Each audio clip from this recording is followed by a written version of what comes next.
le gouvernement haïtien a promis à la population, cette année-ci, la sécurité, le retour de la sécurité et les élections en plus, s'il vous plaît. Tout ça cette année, 2025. Sécurité, bon, c'est un euphémisme parce que, bon, 90% de la capitale est hors de portée du gouvernement haïtien. L'État haïtien, y compris la justice haïtienne, eh bien, elle est contrainte, cette justice est contrainte de déménager, de prendre ses clics et ses claques. Bon, ça s'est passé il y a quelques jours.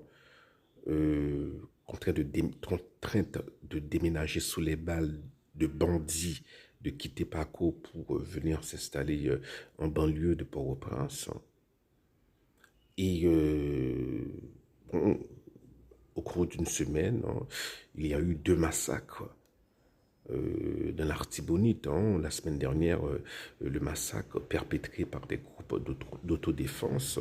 Et avant-hier, un massacre. Heureusement, il n'y a pas eu de morts, mais il y a eu des blessés, des maisons incendiées, et bon, et des viols aussi, cela va sans dire, parce que c'est toujours, ça fait toujours partie de, voilà, de ce genre de d'agression sur les populations, sur les localités, comme ça.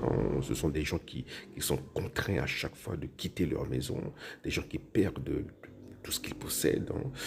Et on nous parle de sécurité, de rétablissement de la sécurité, entre guillemets, alors que le pays est occupé. Voilà. Et bon, on pourrait dire que le gouvernement prend le peuple haïtien pour des cons. Je n'ose pas penser cela. Euh, mais peut-être que le gouvernement est en train d'essayer la méthode Coué.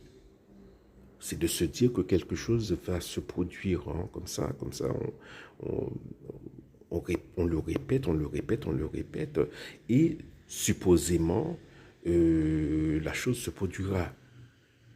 C'est une technique de psychologie, qui, voilà, les résultats sont mitigés.